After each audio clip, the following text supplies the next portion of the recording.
Bonjour à tous, rendez-vous ce mercredi sur l'hippodrome d'Angers pour une nouvelle émission Quintet Flash. Et c'est un Quintet plus Sautreau, c'est dans le Grand Prix Angers-Loire Métropole, une course pour chevaux âgés de 6 à 11 ans, un groupe 3 sur la distance de 3100 mètres, 3 échelons de départ ici, il va falloir faire les bons choix. Mais je pense que les bases sont assez solides avant le coup, avec surtout des chevaux qui ont d'autres objectifs un petit peu plus tard.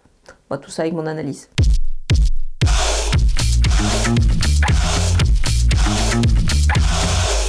On attaque avec mes bases et le numéro 11, Gaspard de Brion. C'est un super cheval, on le connaît bien évidemment, ce concurrent-là. Rendre 25 mètres n'est pas un problème pour lui. À mon avis, il devrait pouvoir remettre les pendules à l'heure ici et réaliser une perf de premier choix. Le numéro 10, Horace Dugoutier, il fait partie des premières changements sur cette épreuve, est évidemment incontournable.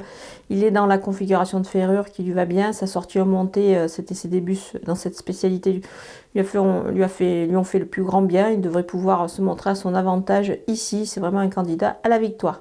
Le numéro 6, Grâce du Dijon, avec Eric Raffin au sulky, je pense qu'elle est en mesure de se distinguer, surtout qu'elle est en grande forme et elle se présente pieds nus ici. Les opposants avec le numéro 5, Eradames, il n'est pas si simple évidemment, c'est un cheval qui est un petit peu délicat, on l'a bien vu précédemment. Mais ici, il est capable de réaliser une perf intéressante, surtout s'il trotte jusqu'au bout. Il est bien engagé en tête et à mon avis, il devrait se racheter. Le numéro 7, Gangster du Vallon, il va monter en puissance sur sa course de rentrée. Il sera extra sur cette longue distance. Moi, j'aime beaucoup ici. Le numéro 2, Giborwell, à l'issue d'un bon parcours, il mérite un certain crédit quand même dans ce lot. Dans ce lot qui me semble largement dans ses cordes. Ici, surtout en tête. Le numéro 14, Fakir du Loro, on le connaît bien ici. Il est capable de rendre 50 mètres. Il affronte un relevé que précédemment. Maintenant, voilà, on le verra peut-être plus pour une place. Mon coup de poker, c'est Goéland Daupfort. Il doit rendre les mètres, mais l'opposition est parfaitement dans ses cordes dans cette épreuve. Il y a certes 2 ou 3 chevaux qui peuvent lui mener la vie dure, mais attention, ça fait partie des prétendants à la victoire.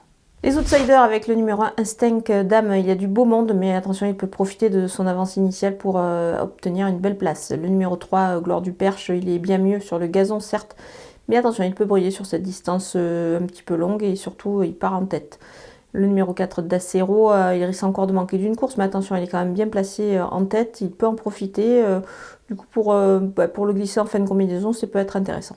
On termine avec les délaissés. J'ai pris un petit peu de risque en éliminant quand même pas mal de concurrents ici au départ, notamment le numéro 12, Gamet de Banville. L'engagement n'est guère favorable aux 50 mètres et surtout, il est ferré, je vais attendre. Le numéro 15, Hirondelle du Rib, elle a un engagement dans 15 jours remonté, ça sera beaucoup mieux pour elle, évidemment.